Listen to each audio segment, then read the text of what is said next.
দিবসে ভাষা শহীদ যারা শহীদ হয়েছে তাদের আত্মার মাগফিরাত কামনা করি এবং ভাষা আন্দোলনে অংশগ্রহণকারী যারা এই পর্যন্ত মৃত্যুবরণ করেছেন তাদেরও আত্মার মাগফিরাত কামনা করি এবং যারা জীবিত আছেন তাদের দীর্ঘায়ু এবং সুস্থতা কামনা করছেন।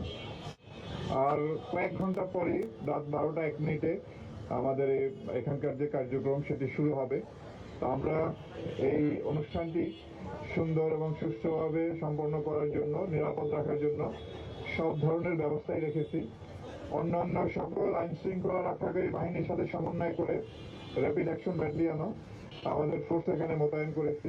আমাদের ইনার পেরিমিটার, আউটার পেরিমিটারে আমাদের ফোর্স আছে এবং আমরা কয়েকটা সেক্টরে ভাগ করেছি। প্রত্যেকটা সেক্টরেই আমাদের ফুড পেট্রোল, গাড়ির পেট্রোল এবং স্ট্রাইকিং রিজার্ভ থাকবে। এছাড়াও আমরা অস্ত্র এলাকাটি ভালোভাবে সুইপিং করেছি। আমাদের bomb disposal team stand by থাকবে। এছাড়া পুরো এলাকাটাকে আমরা 64টি ক্যামেরার মাধ্যমে এটা আপনার সিসিটিভির আওতায় নিয়ে এসেছি।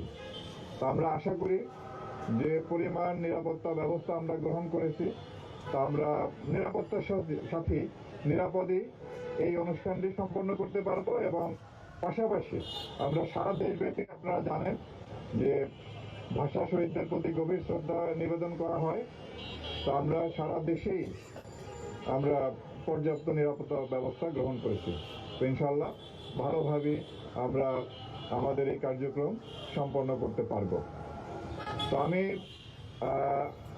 আপনাদেরকে এর আগেও যতবার আপনাদের সামনে মুখোমুখি হয়েছি গত 1.5 বছরে, যখন জুলাই আগস্টের পরে একটা ভঙ্গুর আইন শৃঙ্খলা পরিস্থিতি ছিল, তখন থেকেই কিন্তু আমরা আইন শৃঙ্খলা রক্ষাকারী বাহিনী আপনাদের মাধ্যমে দেশবাসীকে আশ্বস্ত করেছিলাম যে আমরা এই দেশের আইন শৃঙ্খলা পরিস্থিতি এটা নিয়ন্ত্রণে আনতে সক্ষম হব, ভালো করতে সক্ষম হব এবং একটি সুষ্ঠু নির্বাচন করার জন্য যেরকম পরিবেশ দরকার আমরা সেই রকম পরিবেশে নিয়ে আসতে সক্ষম হব। তো ইনশাল্লাহ আমরা সবাই মিলে জাতিকে একটি সুষ্ঠু নির্বাচন উপহার দিতে সক্ষম হয়েছি এবং আমরা আশা করি আপনাদের মাধ্যমে দেশবাসীকে আশ্বস্ত করতে চাই ভবিষ্যতেও এই দেশের আইন শৃঙ্খলা পরিস্থিতি ক্রমান্বয়ে আরও ভালো হবে এবং আমরা অপরাধ নিয়ন্ত্রণে আনতে পারবো। কোনোভাবেই যাতে আইন শৃঙ্খলা পরিস্থিতি বিঘ্ন না হয় সেদিকে আমরা সবসময় সতর্ক আছি, সজাগ দৃষ্টি রাখব।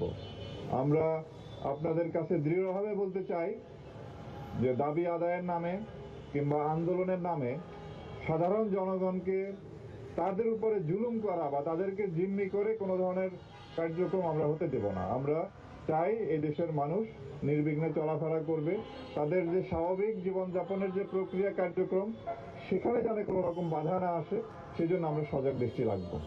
তো আমরা আশা করি আপনাদের সহায়তা নিয়ে, দেশবাসীর সহায়তা নিয়ে এই দেশের আইন শৃঙ্খলা পরিস্থিতি ক্রমান্বয়ে আরও ভালো হবে, অপরাধ নিয়ন্ত্রণে আসবে এবং একটি সুন্দর একটি দেশ আমরা উপহার দিতে পারবো দেশবাসীকে, ভালো একটি পরিবেশ।